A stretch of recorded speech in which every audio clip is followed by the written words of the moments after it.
que je place délibérément mes propos sur le ton de l'estime et du respect.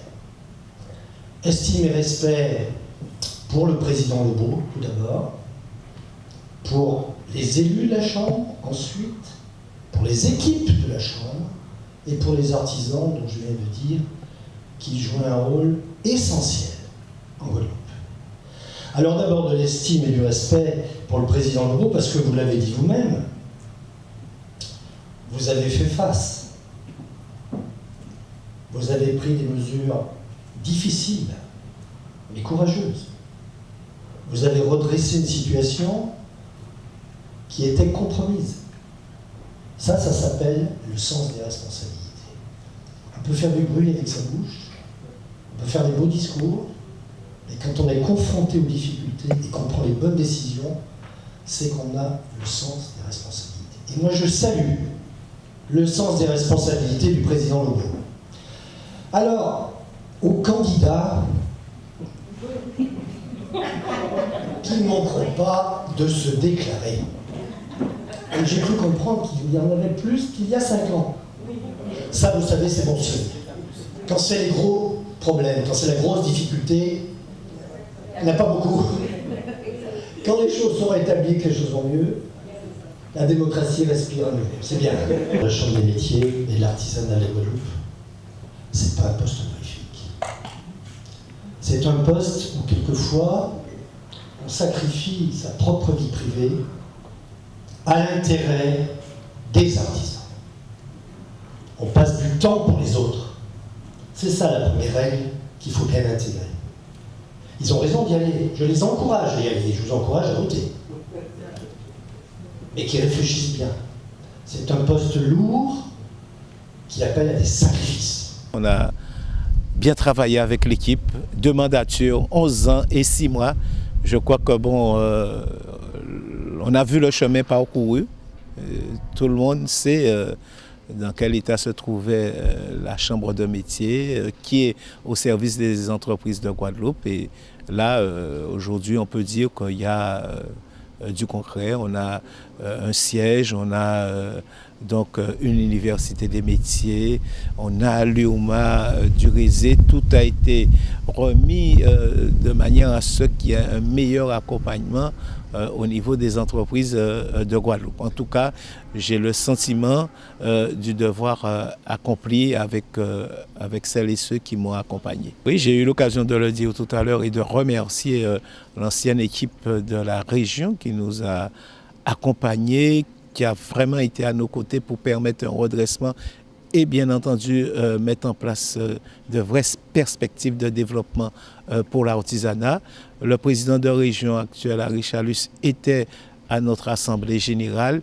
Il a déclaré qu'il conservait bien entendu l'accompagnement de la Chambre de métier, des entreprises et aussi de la formation. Donc, je ne doute pas, bien entendu, de son engagement pour que l'artisanat continue à rayonner dans l'échiquier économique guadeloupéen. Mais en tout cas, si c'est un président engagé au service des artisans de Guadeloupe, si, bien entendu, il était question de me demander quelques conseils ou un accompagnement, je le ferai avec plaisir, puisque je tiens à souligner que je ne quitte pas le monde économique, je ne quitte pas le monde des entreprises, puisque je suis au Conseil économique et social environnemental à Paris, où je représente la Guadeloupe, donc j'aurai toujours un lien, une relation, bien entendu, avec le monde des entreprises. Maintenant, il y a plusieurs candidats à cette élection de la Chambre de métier. Ça prouve bien que bon, il y a un engouement. On estime que bon, il y a déjà matière à pouvoir poursuivre, continuer et bien entendu augmenter le travail qui a été fait.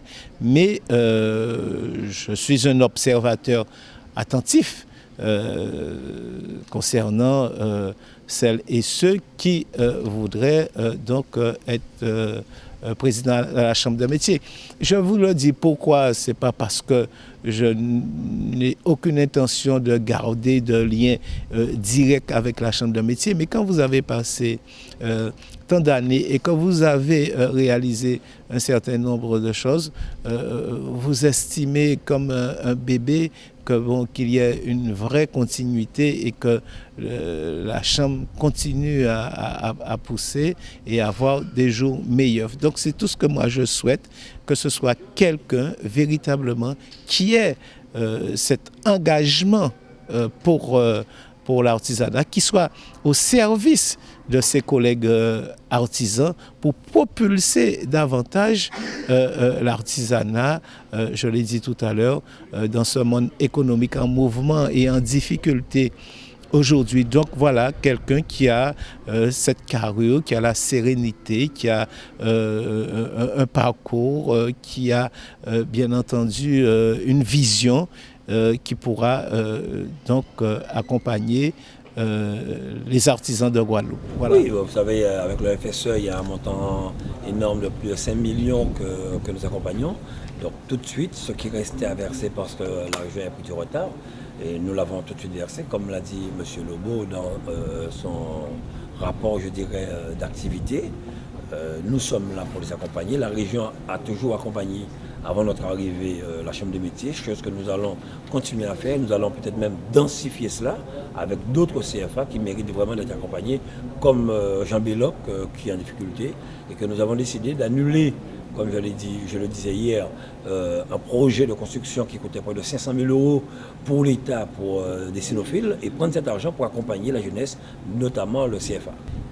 Je ne dirais pas que la région, je pense que si nous le mettions ensemble, la Chambre de métier, le département, l'État qui diminue le plus souvent les dotations, mais chaque fois qu'il demande plus, je pense qu'on peut faire beaucoup. Et comme je le disais souvent, quand nous parlions de nouveaux modèles économiques, c'est cela. Et dernièrement, pas plus tard que samedi dernier, je me suis rendu compte que beaucoup de jeunes, 16 lycées, ont présenté des projets lors d'Entrepreneurs en lycée qui répondaient à notre nouveau modèle économique, et c'est ce que nous voulons accompagner.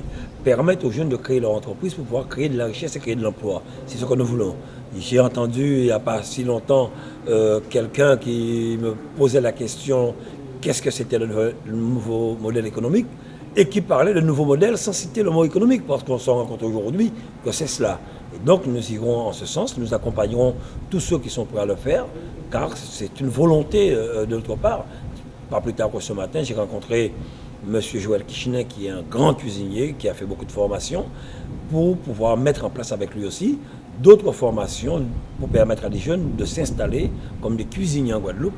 Donc je pense que la région est prête pour pouvoir accompagner tous ces artisans. Cela confirme que 2015 a été vraiment une année catastrophique peut-être pour la région Guadeloupe, comme les difficultés que nous rencontrons aujourd'hui. Donc, quand vous le dites, on croit que vous voulez attaquer quelqu'un, on n'attaque personne. Ça a été une année où peut-être les choses n'ont pas été gérées convenablement. Ça a été une année où certains ont plutôt pensé à faire de la politique que pouvoir penser au développement économique de la Guadeloupe. Comme je le dis, quelle que soit l'année, on doit travailler, être aux côtés des entreprises. Mais surtout, ce n'est pas les 5000 créations qui sont importantes pour moi. C'est après la création, aider ces entreprises à s'installer. Et c'est pour cette raison que je voudrais rapidement mettre en place des zones artisanales pour pouvoir accompagner ces entreprises, les permettre de s'installer et commencer à payer dans les 2 ans à venir. J'ai dit qu'il y avait un projet à Capesterre que j'ai appris ce matin de la part de M. Ramassami, que je devrais bientôt rencontrer. Il y avait un projet qui n'a pas vu le jour, donc nous nous attellerons à les accompagner dès qu'il s'agit de création d'entreprise, d'accompagner les porteurs de projets, d'accompagner l'innovation. La région sera prête.